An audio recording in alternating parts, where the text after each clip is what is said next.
Hey everybody, Dallisa Hocking here, 5th generation psychic medium, CEO of Spirit and Spark. We're about to get started with today's broadcast. I'll be bringing my special guest on in just a moment. In today's episode of Mysteries with the Mediums, we're going to be talking about Jack the Ripper. Who was he? Also, the mysterious hijacking of the Northwest Airlines aircraft by D.B. Cooper. Who was he? Did he survive? And a lot of you were asking, where is Jimmy Hoffa? Where did he go? We'll be taking a look at that. And we will also be doing readings with people who are tuning in live. So here we go. We're about to get started.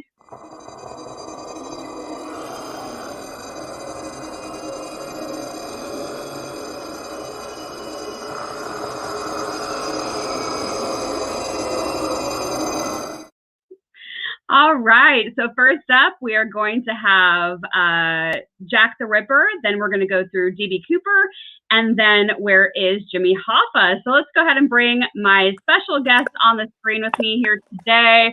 Welcome, everybody. Say hello. I love it. This is, I think, our third time maybe doing Mysteries with the Mediums. But before we get started with the cases for today, I want to go around and just quickly introduce ourselves. Maria, since you are on my top right, I'm going to go with you first. So let us know who you are and what you do. Okay, so I am Maria, Psychic Mediumship by Maria. You can find me at Spirit and Spark. I am a psychic medium. I do readings for people all over the world, as well as locally in Montana. Near-death experience 27 years ago, which led me down my path, and here we are today. So yeah, beautiful. Yeah, you've been on our last few episodes, so it's good to have you back. Absolutely. All right, Lisa, Buddhist Biohacker, you're up next.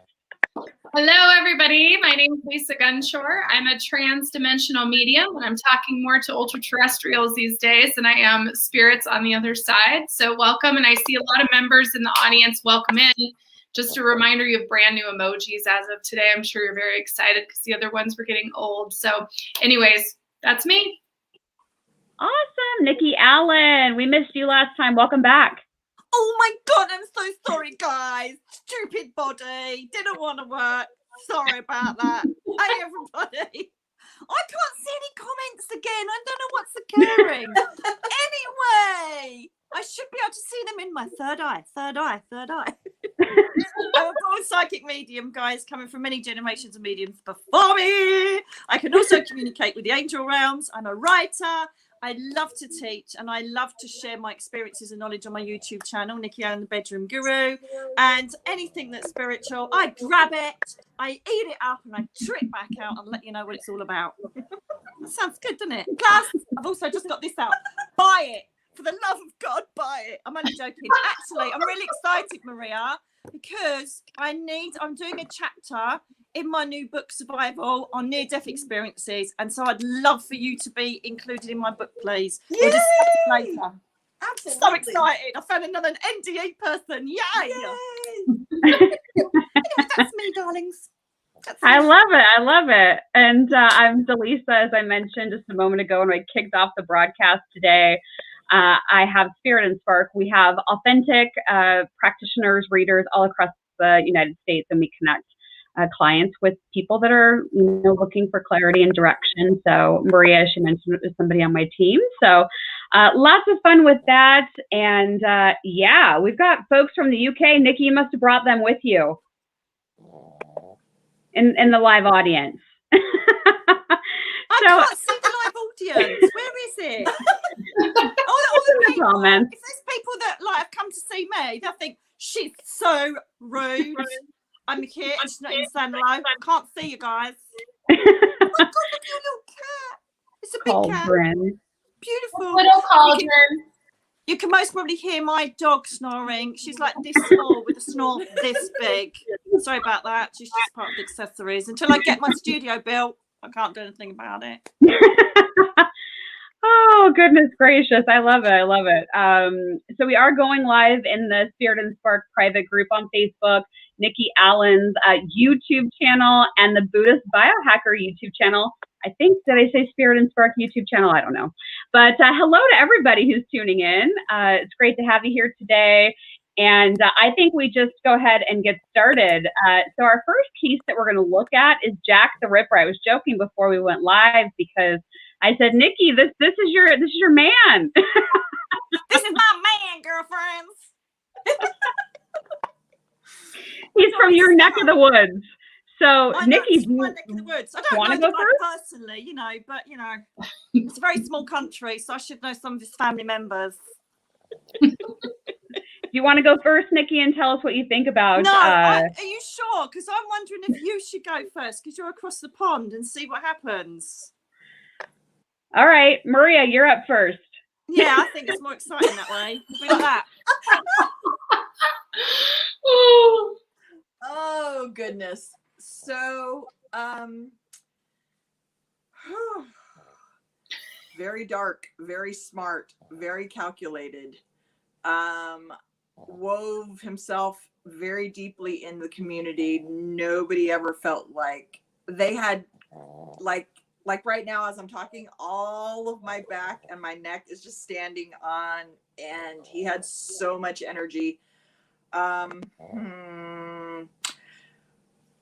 Honestly, I feel like he lived his life out and he never divulged to anybody. I think honestly, he had some random illness that actually took him out at the end. But I feel like he was a physician. I feel like he was very calculated, and I feel like nobody, he makes, I just like literally every part of me right now is just tingly. He had so much heavy, dark energy around him. And again, I feel like he lived a very long time and nobody ever made the connection. Occasionally there was a twitch when someone was around him. They would feel that energy that I'm feeling, but nobody ever made the connection. Interesting. Lisa, do you want to go next?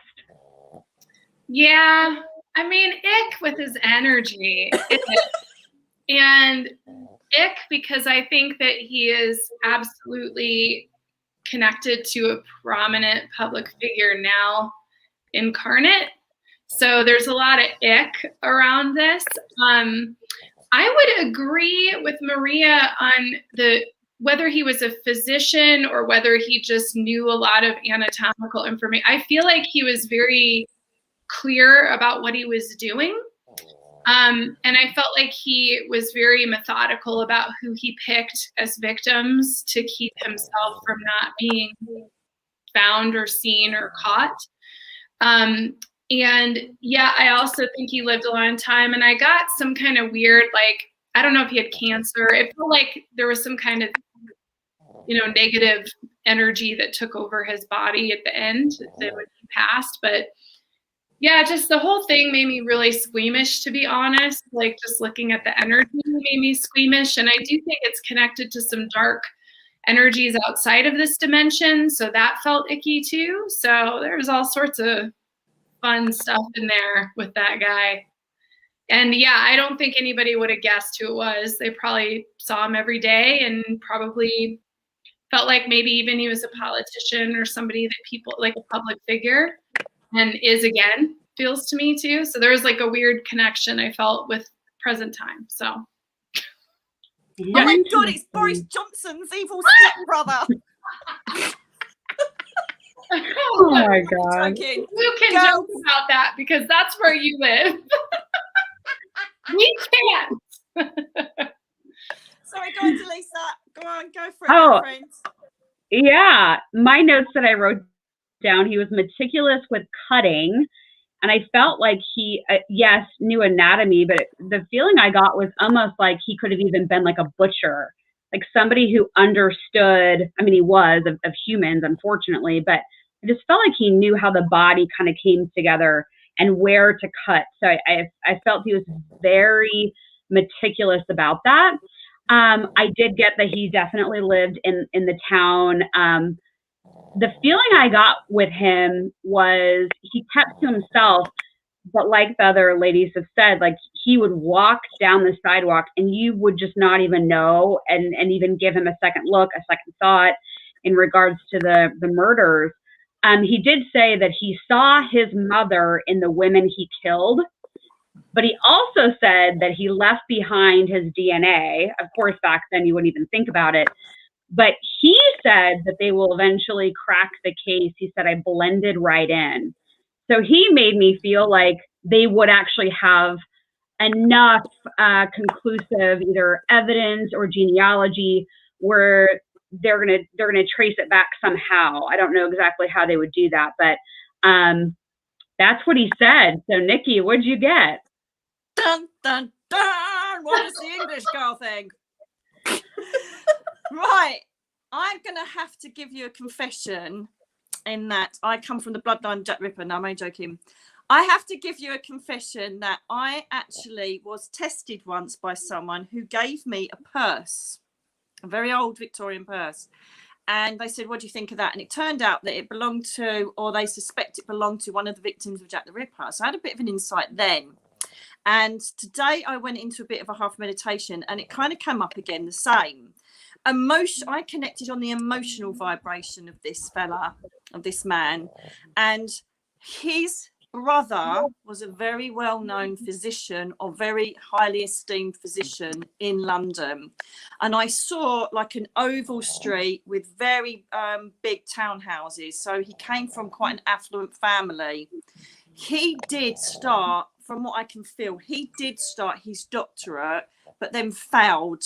Either it was an opiate thing, an opiate abuse thing, or something that he completely failed his family on and ended up coming out of like the doctor school, whatever you call it, medical school.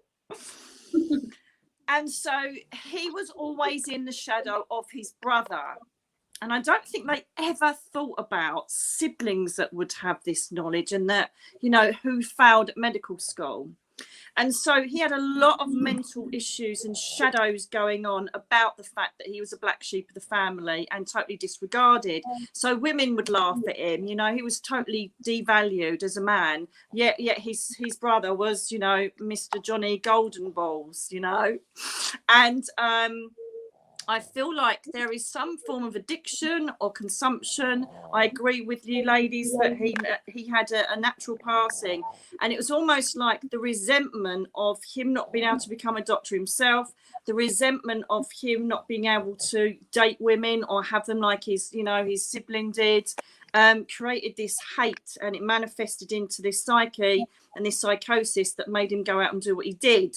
So he was almost trying to prove to himself that he knew exactly what he was doing. He knew how to do surgery. He knew how to do it, because really, if you look in depth into it, I reckon, I don't know the in depths of it, but I would reckon that, you know, it was haphazard, rough, crude, but in the right area, if that makes sense.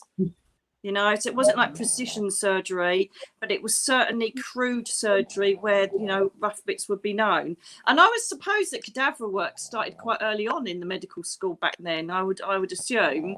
And as I say, the weird thing is, right, is every time I mention the name Jack the Ripper, Jack keeps sticking. It's almost ironic. So I don't know if that was actually his name or his sibling's name, or there was a relevant person that was very highly esteemed, because I get that politics vibe. There is somebody that was connected close to him that would have been known by the royal family or the politicians. So that's where I think that kind of rumor came up about the royal family business. It wasn't a royal family member at all. There's no 100-year secret and all this rubbish that's come up around it. Obviously I know a bit more extensively if you don't, because it's the UK. That's what I think. I just think really, you know, we need to demystify this a bit, because I think he was just a bit of a nutter, had massive issues, massive mummy issues, because she's obviously favoured the sibling. He fell out of school because of this opiate abuse or whatever it was, and he just decided to take it out on women. And if they had the shape and look of his mother, all the better. And I do feel that the reason why the attack stopped is because either one, he got too close to getting caught and things were getting a bit too hot under the collar, and then he eventually died anyway. So I reckon that most probably his brother or his mum or family may have thought it could be him, but my God, it would have ruined the family, wouldn't it? Mm-hmm. So perhaps they kept a bit quiet to protect their own family, you know, protect their own, because in those days to have disgrace on a family, you were broken. Didn't matter who it was, you'd be broken. So the black sheep was the one that did it, and I'm sure the name Jack is relevant in it as well. And I really want to, interesting, I want to look into this address because I can see this address. It's like an oval near a parkland where his family used to live, but he didn't live there. He was in some like real not nice place somewhere else. They just almost like blackballed him. That's what I feel. And that just drove his anger and his resentment even further to a psychosis that made him just want to go and do what he did to women, basically. And there's also sexual pleasure from it, I think. Mm-hmm. I think there was some sort of sexual pleasure going on there with him as he was doing it. Obviously, was his thing, a power thing, you know? Mm-hmm. Poor little puppy. Well, and that affirms too, because I saw him, like, I felt like he lived where these prostitutes were, like he was somehow living in some kind of little room. It looked like a room, like just a one room, and that he was there and would kind of lurk in the shadows kind of thing. I mean, it's just, but anyway. And I could hear trains. I thought that he was near some sort of train station or you could hear the rumble of vehicles or something near where he was. Mm-hmm. You know, I forgot to mention that. So, yeah, I totally agree with that. So you can imagine his resentment manifesting and festering up throughout his time after being kicked out of school, blackballed by the family. They're living in some convoluted townhouse, mixing with all the peers of London, their peers of London and all the important people. And he's in a dump near a load of prostitutes. Go figure. He's going to cut them up sooner or later, isn't he? Yeah. Sorry, I'm only joking. That makes me, oh my God, there could be people that are like ancestors of the girl. Sorry, I didn't mean that. Hush my mouth. We can hear your puppy snoring. Sorry, I know. This is what I've just woken her up, bless her. She's just jumped like a little jumpy thing. Listen, as soon as the studio's up and running, you won't ever hear it. And then people will be going, we can't hear Mia. Bless her little heart. No, it sounds like we got a lot of the same information, which is always fun because, you know, we do our channeling separately and then we come together and share what we think with everybody live. It's always fun when and it's, the butcher thing could be his day job because he definitely had a day job. I know that he worked during the day or had a job and then at night it was turning into this monster. He definitely would have been known within the community as a bit of a loner, a bit sad. Oh, isn't it a shame he's not, you know, got the same aspects of his family? How dare they kind of blackball him, bless his heart, you know? And that's the feeling I get with him.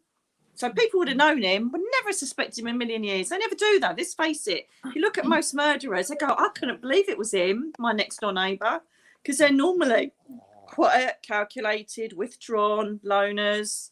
You know, they're not all big on ostentatious people, are they, murderers, normally? Obviously, you know, I'm doing a bit of a textbook thing there, but that's what I feel with him. Just unassuming, just disappeared into the, you know, shadows where he was put by his family, to be honest with you. Yeah, absolutely. I got the same feeling. Let's go on to DB Cooper. I'm going to try at the end of the video to show you the picture of DB Cooper after we get done with the broadcast today. But DB Cooper, let me give you a little bit of a background because I know some of you probably never heard of him or knew who he was. But it's basically the name that was given when checking in for a flight, November 24th, 1971. And it's, as far as I can tell, the only aviation hijacking that has never been solved. And so I have some interesting connections to, you know, the story, but I'd love to hear what you guys think. And as we all start weighing in, everybody in the comments, if you want to let us know what you think of Jack the Ripper, since we're done with that case for today, let us know what you think and comment about anything you want to add on about things you might be feeling or getting in regards to Jack the Ripper as well. So who wants to go first with DB Cooper? Maria? Don't all jump ahead. Come on now. Don't all jump in at once. Girls, can I just ask, why can't I see the comments? You have to do it from your computer, I think. I have to do a computer thing. If you go to chats and comments, you don't get it. If I press done, I reckon it's going to cut me off, isn't it? Yep. Like last time. Right, okay, then. Sorry to interrupt. Go for it. Yeah. Maria, do you want to go first? Sure. All right. So, D.B. Cooper, obviously not real name. Second of all, I think he was, I think he survived. I think he survived for a little while, but I think he died fairly shortly afterwards. I feel like this is a karmic thing, but I feel like he had connections with airlines or airport. Also was very much the abstract thinker, the planner, the that quirky guy that people always looked at going, what is he up to now? But never made that connection of being smart enough to try to do something. But he, like I said, I feel like he pulled it off. He did make it survival, but short time later passed. I feel like this was a weird karmic death, though. Not, how do I put this? It wasn't due to the fall. It wasn't due to where he was around. This was something that was a like karmic process for him, is what I got. Okay. We'll wait for Nikki to come back, but Lisa, do you want to go in the meantime? Sure. So I think this was a loosh. I think the men in black suits made this happen, and it had nothing to do with this man that actually did the act itself. I feel like they took him out when it was done, and I feel like it was just to create fear and just kind of a bunch of nonsense, actually. So that was what I saw. So I thought it was just somebody that they knew would execute the task. And I think there's a reason that he was never found. And I think that this guy did not plan this or pull this off. I think he just did what he was supposed to do to make this happen. Hopefully that doesn't get me in trouble. But that is what I think. I think it was a total loosh. I think it was totally manipulated by the men in the black suits. I don't think this guy had any kind of brilliance at all. I think he just did his whole job. He did his job. Yeah. Nikki, do you want to jump in with D.B. Cooper? We're glad you're back. I'm so sorry. I did press one thing that I thought was chat, and I've done it again. It's deja vu. I completely mucked it up and went offline. Sorry, girls. I'm rubbish at this stuff. Okay, D.B. Cooper, what I felt with this is that this is a man who definitely had some aviation knowledge. So he either helped make the parts or served in the Air Force. He had some sort of knowledge of, aviation and the dynamics of planes and all that kind of stuff. I really feel that. I feel that this was long planned. I don't know what you've said, so God, I hope this makes some sense. It doesn't feel right, though, for me, because the one thing that I got a flash of, have you ever seen Point Break? Mm-hmm. Right. Favorite movie, by the way. Oh my God, it's so cool, isn't it? I watch it. So it's one of my feel-good films. I love it. Come on, Johnny. How far are you going to go, Johnny? So, and you know when he lands and he's dead and the money just flutters everywhere? Yeah. That's what I saw. So I have a feeling, I don't know what you've said, I have a feeling it's interesting about the insurance. some of it doesn't ring right. So I got really confused with this one because there was very much this, the FBI got half and the insurance people got half. I'm thinking, sounds a bit weird. Something not quite right there. So I don't know if it was kind of planned they would get the money, or there was something going on, like a huge fraud going on, because there was so much inner knowledge of the workings of that plane and the flight path. Too much for my liking. And if it was someone that was already working for, that the aviation authority, then they would have known, because he would have disappeared for a couple of days, wouldn't he? So that's a bit weird, and they would have recognised him. So I kind of feel like someone grabbed someone who had the knowledge from the past and then got him involved in this. He may have even had a score to settle with the aviation authority. So again, the theme is running weirdly that, two people with scores to settle, one because he was a failed doctor and this one because he perhaps was a failed pilot or failed in some situation in the aviation authority. But I couldn't take away the vision of Point Break when he lands with the money, and I've got a feeling that there was someone involved that was going to pick him up at the landing point. They obviously didn't take into account the weather, because I believe there was quite extreme weather, and I do believe that this man died on his landing. I do believe that. I believe some of the money went askew, which explains money being found, I think it's 8 years later, along a sandbank somewhere. And I feel like they needed to cover this up, get rid of him, bury him. And I don't think the money really went anywhere into the mainstream, because I think there's some sort of insurance thing going on here. A bit of an insurance fraud. There's something just doesn't feel right with this. I just couldn't settle with it.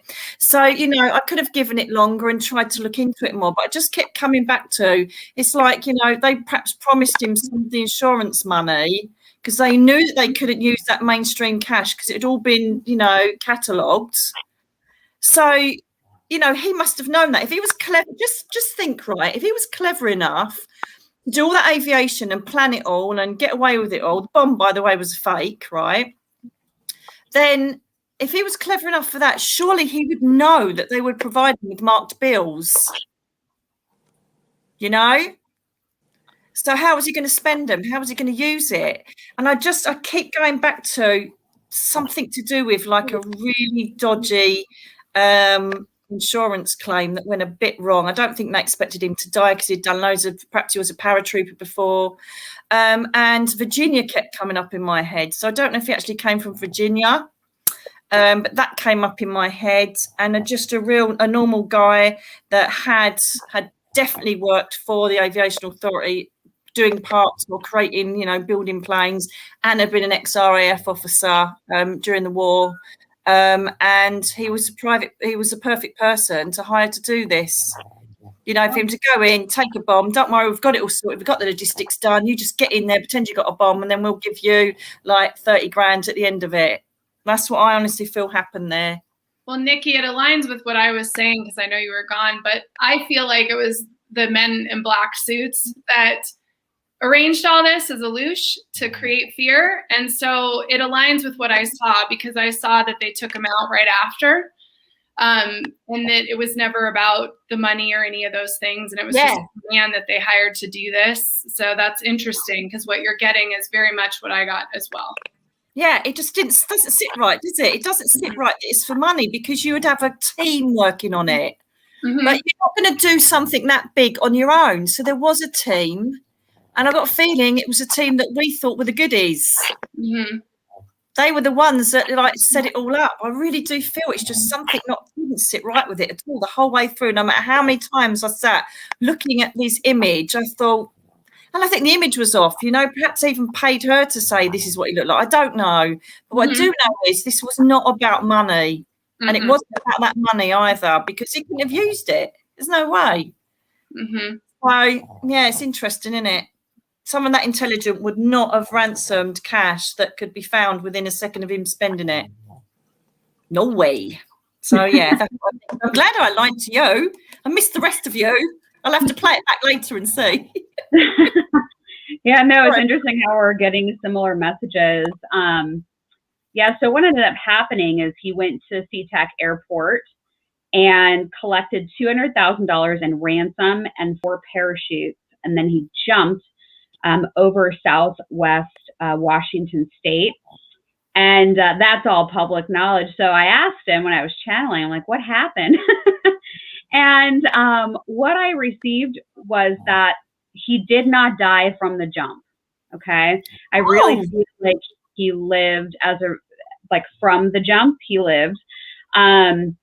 But he said, they put me up to it. They were very clear about that statement. Hallelujah. Yeah, and he said they kept the secret. He also said, could it be done? I proved it could be done. And so I also feel like there was something in here. They were testing out something with hijacking or whatever they were trying to do. But he said, could it be done? ? And then he was kind of a little chatty, but he went on to talk about, oh yeah, we couldn't do it that way now. There's too much tracking. I just slid under the radar. And then let me see. Oh, he did go on to say, though, I will share this, that there were things happening underneath everyone's noses. So I do feel like what everybody's been sharing already, there were a lot of pieces, a lot of information, but it was basically happening in plain sight. But yeah, he didn't do it alone. They put him up to it. So we all agree on that. Oh, good. So how many of you, did you all say that he survived the jump? I missed that bit. I don't think I don't know that I think he ever jumped personally. It feels like he was, all I got, I don't know that I looked at the jump so much, but all I got was that he was taken out. It wasn't the jump that did anything. It had nothing to do with how he left the planet. So all I can say is Point Break. So we might have to link with Patrick Swayze and see what he reckons. We could call him in. Oh my God, wouldn't that be so cool? Oh, our poor dancing. Oh, crazy! What a beautiful man. It's so sad. Oh God, I know. What an absolute treasure. Talking of actors, what about our predictions then? Your lady died over there, didn't she? Yeah, she did. Actress, and then we had one here. That was a very, very well-known household actress, but she wasn't blonde, so I didn't know. But that happened literally within a week of us going out as well. Yeah. Plus, we had the royal thing kicking off. Oh my God, it was just so cool. Yeah, I agree. So cool, because I predicted Prince. We were saying about Prince Philip. I said he was going to die, and he died the week later. Yeah, we are the angels of death, darling. Oh, you guys crack me up. We should just do like a straight psychic prediction show one of these days. Yeah. Yay. This is fun though, isn't it? I like this as well though. I think it's really cool. It's the same as what I do in my column. I love them. Just having a little dredge up and having a bit of a, exercising the old third eye on stuff that's happened in the past. I love it. And especially when there's 3 other mediums in the mix to see what you come up with as well. It's interesting. Mm-hmm. Yeah, for sure. Oh, I forgot to mention my connection to DB Cooper's case. So it was at a SeaTac airport. I grew up in the area, so I was at SeaTac airport all the time. And my dad worked for the same airline, Northwest Airlines, that DB Cooper hijacked the plane from. But my dad was there about 10 years later. So I always thought that was kind of an interesting connection. But wow. Yeah, so I guess we all have things that are in alignment together with DB Cooper as well. And just a little fun fact. So he said his alias was Dan Cooper, but then the media got a hold of it and turned it into DB Cooper. But Dan Cooper was the name that he used as his alias. So, okay, so we're going to do some audience readings, and then we're going to talk about where's Jimmy Hoffa? What do they do with Jimmy Hoffa? So he'll be the last person that we'll look at today. So here's what we want to do is all 4 of us will be giving messages for people that have watched live today and that are commenting. And we're each just going to take turns, and we're just going to pick somebody, or Nikki, I can give you somebody out, and we'll just give messages, and we'll do this for a little bit, and then we'll talk about Jimmy Hoffa. I know, Lisa, you had picked somebody out of the comments. Do you want to take that one? Angelita was asking about Henry Jr. Sanchez, and he passed away on my birthday. So he passed away November 21st, 2018, which my birthday is November 21st. So am I. No, it's not. That's crazy. Oh my God. Are we both November 21st? That's crazy. What year are you? Oh gosh, I put our age. I was born at 8:17 p.m. in 1978. Oh my God, I feel so old. 1 o'clock, 1978. So I've got you there. So okay. You're 79. So I'm the old bird in all of this, am I? Oh, that's great. You don't look old, Nikki. Just don't worry. I love you. Thank you. Thank you for saying that. Right in the crowd, but that's pretty crazy. Well, it jumped out to me, so Maria probably jumped out to you too. And so I just wanted to share with Angelita that I feel you're asking if he's mad, and I don't get that he's mad at you, but I do feel that he had a temper, or that he had, I don't know, it feels like, I don't know if he, used drugs or just, drank too much or whatever this is, but his energy feels like he was kind of battling a lot of demons is kind of my sense. I mean, I just feel like he's battling demons and he was frustrated. His life didn't look the way that he wanted it to. And what I feel about Henry is that he's this genuinely kind, loving person. And he often got caught up in things he shouldn't. And he often, helped people and got taken advantage of. And he maybe didn't want to get into trouble, but he ended up getting into trouble. It just feels like, so if ultimately what I get from him for you is that he is not angry with you. I feel like there's love for you, and that you were a really good friend of his, and you understood him, and you didn't take advantage of him the way that other people did. And so that's what I got. I don't know, Maria, I'm guessing it jumped out to you too. You want to share some other things?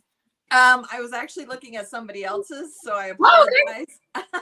All right. Well, you can just share Angelita if that resonates. I'll see if I get anything else. But I really just feel like he wants you to know that you understood him more than a lot of people and didn't take advantage of him. So that was what I felt for you.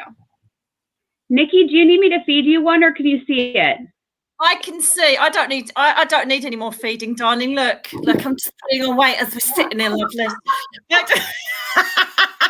I just want to say hi to my tribe: Antoetta, Annie, Samantha, Mandy, Andrew. There's loads of people. Hello, darlings. Kaylee. Hello, darlings. I just want to say hello in case you think I'm ignoring you. You've come all this way to sit here and watch this, and I haven't said hello.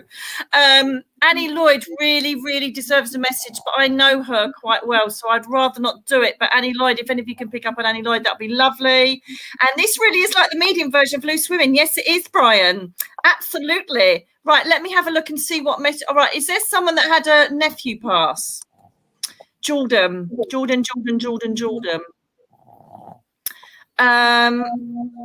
Oh, Michelle, I'm so sorry for your passing. Tony that just passed away. Hang on a minute. No, actually, Tony. That was jumping out at me. Tony, the one that's Tony? Right, okay. My friend Tony that just passed away last week. I take it this is a male. I feel like I'm looking at a male. I feel like I've got someone that's really lively, funny, happy-go-lucky, a real solid rock. I also feel as well that, I don't know if you worked with him, Michelle, or he had a really strong work ethic, but he just wanted to do the best for everybody around him. I feel like I'm looking at a dark-haired man. I could be wrong. I could be picking up with Jordan now that I've mentioned him. But if you could just confirm, Michelle, that is his sort of description. I want someone that was always laughing a lot, and I feel like this is a very quick transition. So I don't know if this was a quick diagnosis or it was a massive shock that he went this soon, because he doesn't feel old to me. I feel like I've got young bones in him. Do you agree, Maria, on that one? I got quick, but I also got he wants everyone to know that he wasn't alone, because there was a concern over him being alone, and also that it didn't hurt. There was like a couple of quick questions he wanted to make sure on that, because I got the exact same thing you were getting. I had picked it up before you jumped out on that, so he was definitely waiting in the wings. I think so. I think he's definitely transitioned over. He's found his peace. I feel that he might have taken the mickey. I've got it. Michelle, I feel like he would have made fun of the spirit world, but actually I feel that there's an underlying belief system that he knew that he would be up there to say hello. Can I ask you, I've just blinked and I've seen a blue-white mist right in front of me, okay, in the physical. So look out for a blue-white mist. It looks a bit like cigarette smoke, or you might see a hazy mist on a photograph. You might even sit in your bedroom tonight, wherever it is. Don't be scared, though. Nobody's going to walk in and go, hey, okay, it's going to be fine. But I feel like the first sign you'll get from him will be this blue-white mist. It's just literally manifested and gone as I blinked. So I do feel that would be one of the signs to let you know he's over and safe and well. And he's joking about this older lady who's got quite a big figure on her, saying, oh, my God, I'm back with her. So I don't know if this is a mother-in-law joke or it's someone that he used to banter with that he's really proud of being back up there with. Nan, I don't know who that is, but I know that he's really well looked after. There's a lot of feminine energy and he loves it. Yeah, bring it on, bring it all in, look after me. So he's almost transitioned, that he's not, he's losing his memory already of his passing. Okay, he wants to give love to the girls as well down here, and there is either a Mary, I'm looking at Maria, but I want either Mary, Mari and Mer name connected around someone down here that you want to give love to. I hope that makes sense for you, Michelle, and I wish you every strength. I'm so sorry you are in such a very raw stage of grief, darling. Look at my grief program on my YouTube channel. It might help you. Okay. That's me for that one. Did anybody else feel anything for Tony? I'm over on Danny B. Danny B, can you just, if you're still on, I'm drawn to this mysterious death. Can you just send me like a question or something you want me to look at for that, since we're short on time? Corolla, the brother-in-law, what I'm hearing may not be what you're asking, but Corolla, what I'm hearing is that he wants you to know that towards the end, that he was experiencing a lot of communication and back and forth with the spirit world. And he wants you to know that it wasn't a traumatic passing. I actually feel like he was very at peace with it, but he keeps showing me these birds. So know that the birds are the symbol from him, that he's okay. But he keeps wanting me to talk about kind of this going in and out between this world and the other world. So to me, how I'm going to translate that is that there was this kind of interdimensional towards the end where he was going in and out of his physical body. But I'll be on the lookout for Danny as well. Yeah. And I'll keep scrolling down.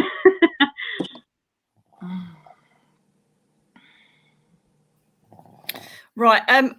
Isn't this interesting? Just to interrupt, L. Reynard has just realised DB equals Virginia. I didn't know that. Do you know I said Virginia? Mm-hmm. Langley, VA. Langley equals Suits and a 3-letter agency that's famous for their shenanigans. Yep, I knew that. Oh, thank you. Well, I didn't know. And that Virginia, I don't even know where blinking Virginia is. I know West Virginia, Mountain Mama. That's about it. Now I know Virginia. It's those suits, man. Oh, God, I love it when I say things I've got no clue about, but it makes sense. So anybody, can I?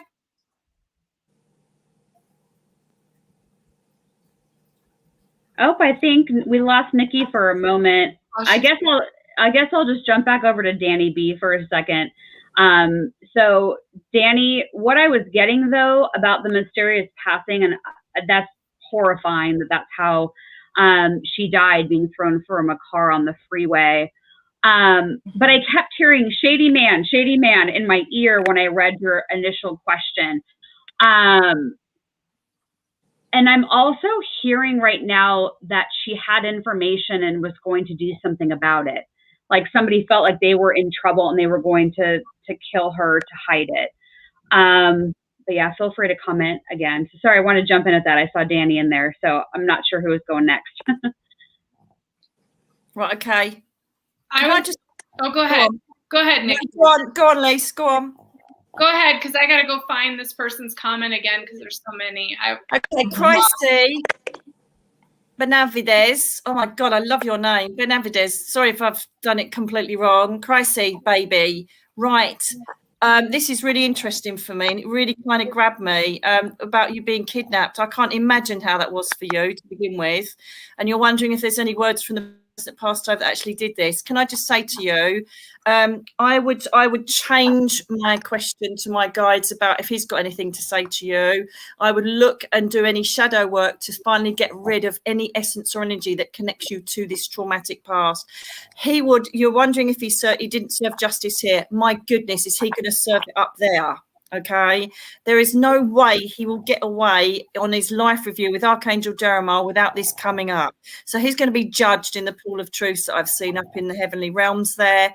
If he makes it through the cherubim chamber without being boiled into dissipation for doing what he did, then he's going to be on such a severe karmic lesson up there. There's 100-fold pain going on there. Okay, so don't worry too much about trying to get justice with him, because you will get it spiritually and karmically. Okay, the thing that I want to say to you is you're very open spiritually. You're very open to all the dimensional aspects, the fifth dimension. You're really open to all this kind of stuff. For you to pursue this openness, for you to pursue this awareness of yourself and to develop yourself even further, you need to get rid of this trauma and the connection with him up in the spirit world. So think of Archangel Michael cutting the cords that bind you to this connection. Your path should be, how do I excel? How do I develop? How do I live in love? How do I live with this focus of connecting with the spirit world and other ethereal planes, not projecting on him? I'm not saying you're obsessed with him, by all means, please don't think that.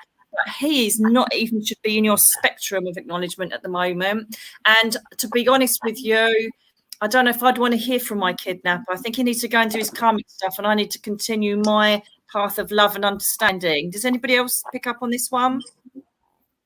I was zoning out with Danny's lady. I had my eyes closed. I was trying to channel more information there. So okay, darling. Anybody else? I was looking at SM Thompson. I finally found her note. Both SM Thompson and Julia, you're one right after the other for me, and I picked up on both of you. So SM, you were asking about your father or your son who passed in 2017, and I felt this energy from your son, and I saw and felt his transition, and I feel like he went back in time to that place. There's some place, it almost looks like, I don't know if you had like a swing set in the backyard or what this is, because it's like a playground or something, but he's showing me in his transition that he went back to a place that brought him a great deal of joy.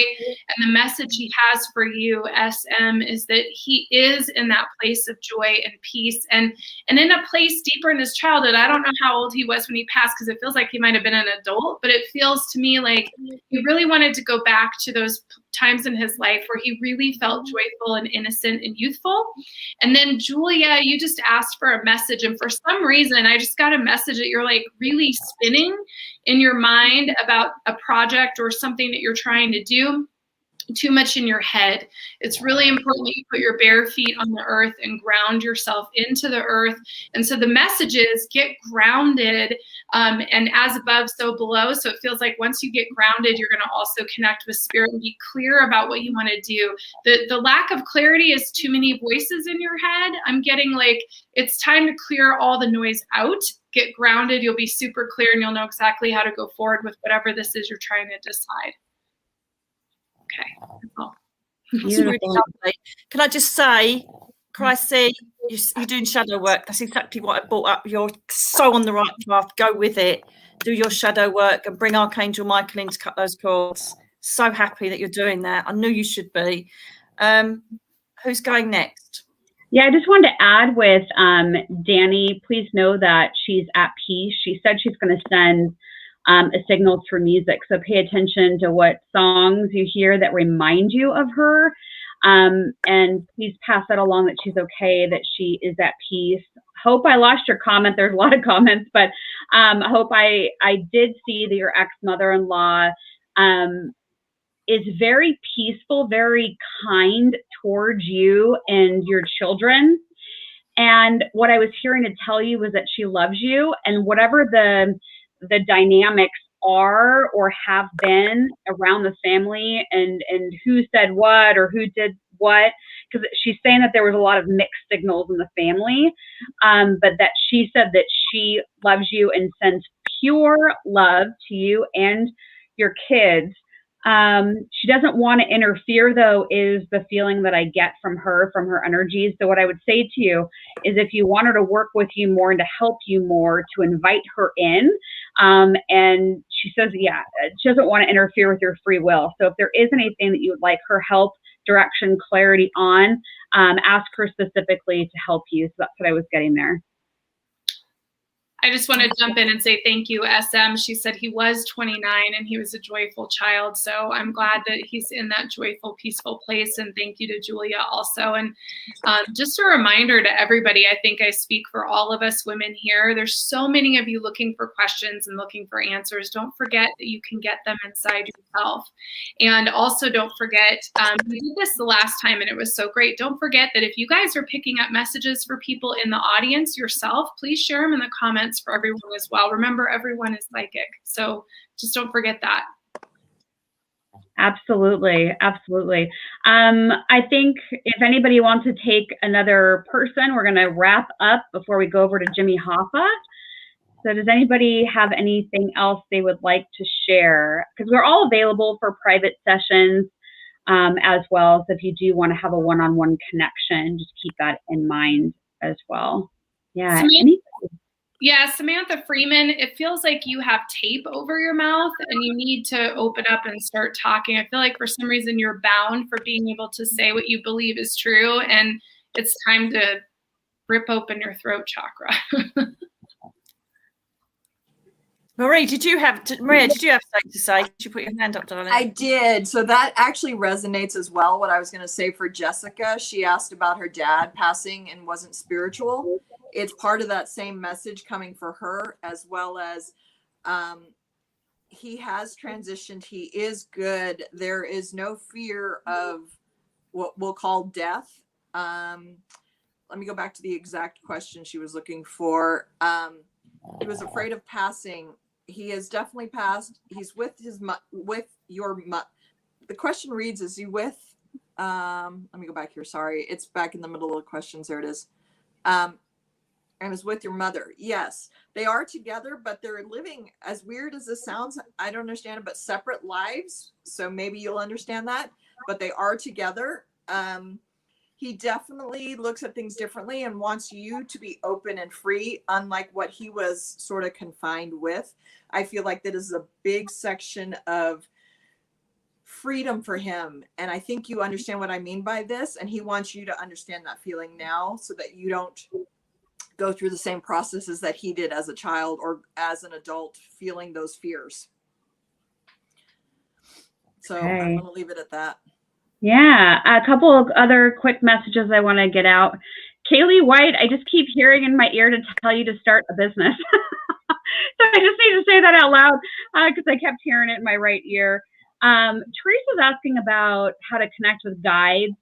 I have found that one of the best techniques to do this would be, I take myself through a meditation where I go into an elevator and I start at the 10th floor and I watch the numbers in the elevator go down to 1 as I take the elevator down. Then I hang on a minute. Have you been listening to my meditation for meeting my guide? Because I'm in an elevator as well. That's so freaky. My CD, meeting your guides, is exactly the same, but the other way round, Dallisa. You are amazing. I'm sorry I have to interrupt, but oh my God. I'm like, hang on a minute. Are you listening to my CD then? I'd go in an elevator and go up instead of down. All right, well, go get Nicky's CD. $3.99. I don't know how much that is in dollars. About $6, I think. There you go. Well, that's easy. Easy enough. Yeah, I go out into a meadow and I can meet guides there. But yeah, I would say meditation is probably the easiest way to do that, because it's one thing for any of us to say, oh, here are your guides. But it's a whole other profound experience for you to connect with them yourself and hear from them and talk with them. So that would be my suggestion. Would be go into meditation. Yeah, you won't forget it. And also, Therese, it's a very intimate, very personal journey. And the number one thing that I've always had in 30 years of teaching this, right? The students say, I don't know my guides. Will you tell me who they are? Why would we want to tell you that? You suddenly meeting them and them coming and saying, we look after you, we've crossed dimensions to be here for you. It's the most precious thing ever. So don't feel too pressured on needing to know who your guides are. Wait for them to come in. They will come in divinely timed. Okay, when they know it's ready for them to come in and introduce themselves, they will. Okay, because people telling you, it's almost like giving you a big spoiler of a film. It's like saying the Butler did it when you just start watching it. Do you know what I mean? So just take temperance. The temperance card is coming up. Just wait for divine timing. Get that balance right, and when they're ready to bring themselves in and let you know who they are, that's when they'll come in. And I think there's more beauty in that than people telling you who they are. Once they then come in, if you then have mediums and people say to you, oh, so-and-so is one of your guides, then they will allow that, because that's obviously the synchronicity to back up to you who they are, if that makes sense, you know. So once I established my mediums through my own journey through meditation, then I suddenly got people saying, oh, you've got Khan as a, you know, you've got Hammerhawk as a guide. I'm like, oh my God. You know, so then after I established contact with them and started an intimate relationship with them, that sounded dodgy. Yeah, that sounded totally dodgy. Once I started an intimate relationship with my guides, but you know what I mean? Then people corroborated who they were after I'd established contact. And I think that's more powerful that way round than the other way round, because I worry that I'm subliminally telling people who their guides are by telling them. Does that make sense? So normally I don't feel guides unless they've already established themselves. I don't know about you ladies, but normally I only pick up the guides when they've already introduced themselves and are working with their protege. Mm-hmm. Yeah, beautiful. That was a great explanation. So I think a lot of folks will find that to be helpful. So I think we go on to Jimmy Hoffa. Yeah, should we talk about where Jimmy Hoffa's at? He's in a whole world of grief, that man. He's in a whole world of trouble. Do you want me to, who's going to start? Oh, it doesn't matter to me. Who wants to Nicky. go first? Do it, Nicky. Do it. Thank you, Anita. I'm hilarious and a joy to listen to. Thank you very much. Okay, I felt like I was in an episode of The Sopranos, to be honest with you. Jimmy Hoffa was born to get shot in the head at some point in his life. Let's face it. The thing is with Jimmy Hoffa, when I was looking at his energy, and I know this is going to sound really weird, right? But the sparkle in his eye and his ego reminded me of Robbie Williams. Yeah. Right? Because I feel that he was too gobby and too cocky for his own good. And when he went into prison, obviously, you know, the background of him, most people know, he's even had songs about him. So he kind of was in prison and he was then paid off to shut up and come away from the Teamsters presidency, right? So it was like, look, you got your money, you've done what you needed to do, you've dabbled with the presidency, you've dabbled with, you know, criminal organisations, just shut your mouth now. Back off. You've been imprisoned. You've opened your mouth too much. That's enough. But no, did he come out and take the 1.75 million and just go off in his merry way and live out in Florida? No. He carried on pushing because he wanted the presidency back.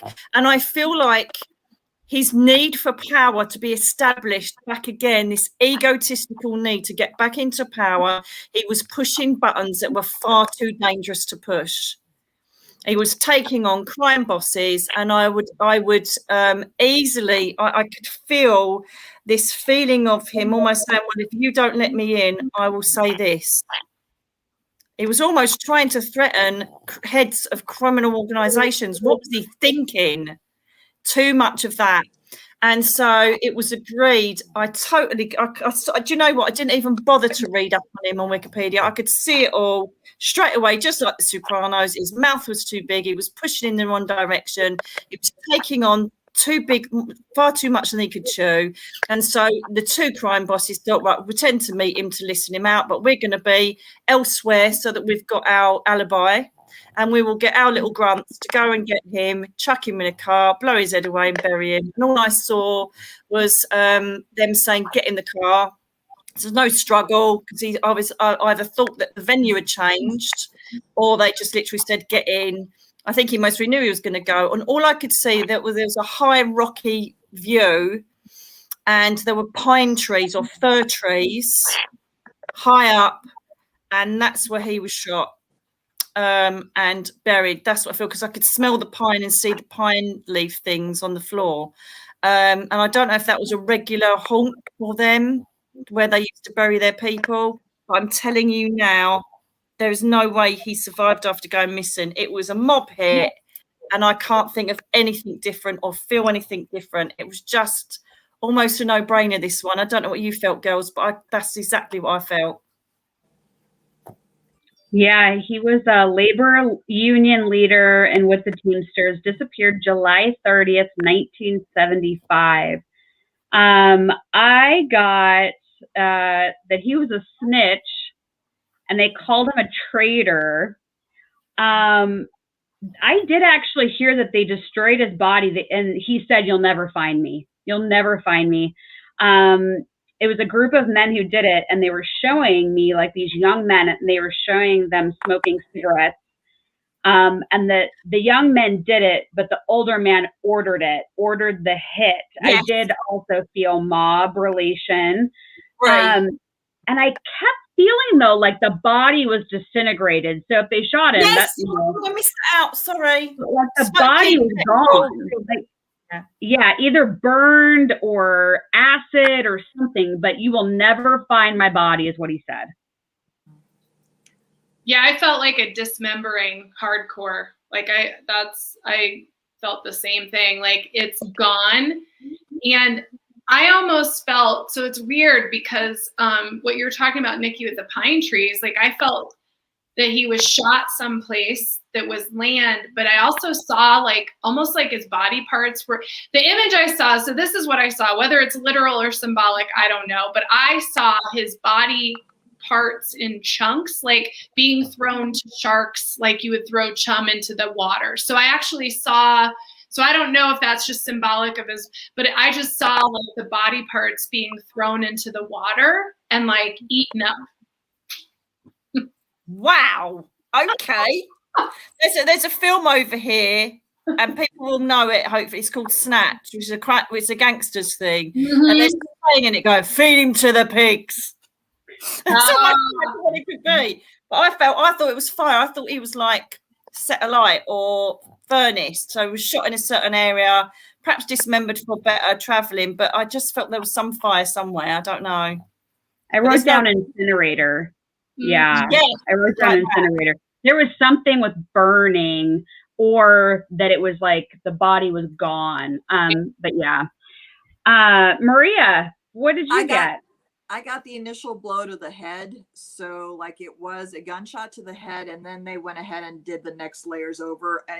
So he, at that point, I mean, it was one and out, but then they needed to release and do what they needed to do to get rid of any physical evidence. So I agree with you guys, but the initial I got was right. And when I looked at his picture, the right side of his face to me was like concaved. So it was on the right side initially. And then parts, agreed. Yes, group of people, one ordered, and then carried out to make sure that there was going to be no way that anything would be found. Absolutely. But yeah, I got initial to the head because I've been, like, as you guys were all talking, I was just sitting here rubbing my head because it was like straight to the head and then out. Mm-hmm. Yeah. Interesting. Yeah. Execution style killing, no doubt. Mm-hmm. Yeah. While we go around and let everybody know where to find us, I'd love everybody watching, can you drop us a comment and let us know what case or mystery you would like us to look at next time? So drop us your suggestions right now as we've got the live stream going up, and we'll take a look at that. So Maria, can you let people know what you're working on, where they can find you? Yes, lots of good stuff. It's actually a busy month, so I apologize if you guys can't get appointments really soon, but hopefully middle of June to July I'll be open up for more appointments. You can find me at Spirit and Spark or at my website, Psychic Mediumship by Maria. And I love working with you lovely ladies every month. I can't wait to do this again next month if we're going to do it. So you can find us here. Can I just say, Amy, where have you been, darling? She's asked us to do Amelia Earhart. Where have you been, young lady? That was our first one. I think 2 months ago. Yeah. I know. Come on now. Catch up. Come on, we need some real goodies, guys. Let's just see what happens. Is it my turn? Sure. Just Google Nick Allen. I'm joking. Darlings, I do readings, but at the moment, my biggest priority, I'm not going to lie, is getting my second book out, okay? Because I find that my energy gets depleted quite quickly on private readings. So please choose these ladies over me, because I really haven't got time to do them at the moment because my writing takes up a lot of my energy. Please come over and subscribe to my channel, my YouTube channel. There I do readings for you, card readings, and all sorts of wonderful things, guided meditations and stuff like that. You can find me, Nicky Allen, the Bedroom Guru, or join me on Facebook. But as I say, just tap me in Google and you'll find all of my social media sites for you to come and connect and say hi. Also, I have my Prism Living course, which is an online spiritual living course. If you'd like to have a go at that, that's 7-weeker. At the moment, as I say, my writing is the thing that I'm dedicating my energy to, and online teaching. As soon as I'm available for readings, I will let you know. Thank you very much. All right, Lisa. Yeah, you guys can find me at the Buddhist Biohacker YouTube. Please, please, please subscribe to the channel. I do have an exclusive community membership on there as well that is kicking off with some new stuff like stat. And you can find everything about me on lisamgunshore.com. And don't forget that I have my own social media app that is non-violent and spiritual and fabulous. And it's just like all the other mainstream social media out there with chat and, groups and all sorts of things. And that is ajatakasa.com. So AJATAKASA. So you can find me in the app if you want to connect with me personally.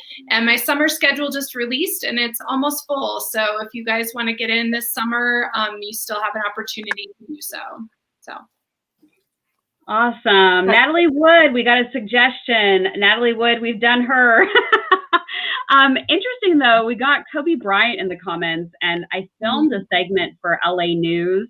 I think, God, was it October? And I did a seance with some journalists at a restaurant, and Kobe Bryant showed up in spirit, and it was wild. Anyway, so we've got a few suggestions in the comments here. But yeah, as we close out, I'm going to attempt to show you the pictures of the people that we talked about today, especially D.B. Cooper, since some of you may not know who that is. So I'll flash those up on the screen in just a minute. But yeah, I'm Dallisa. I do sessions, but what I'm most focused on right now is my Spark Plug community. If you do want to get on my waiting list, you can go to spiritandspark.com. That's where all the stuff is. And Maria, as she said, does sessions, and she's in our free practitioner directory. So you can check that out. And ladies, do you think we should do this again next month? Yeah. Hell yeah. All right, beautiful. That was fun. Thanks, everybody, for joining us today. I'm going to show these pictures here, and we'll see you on the next episode.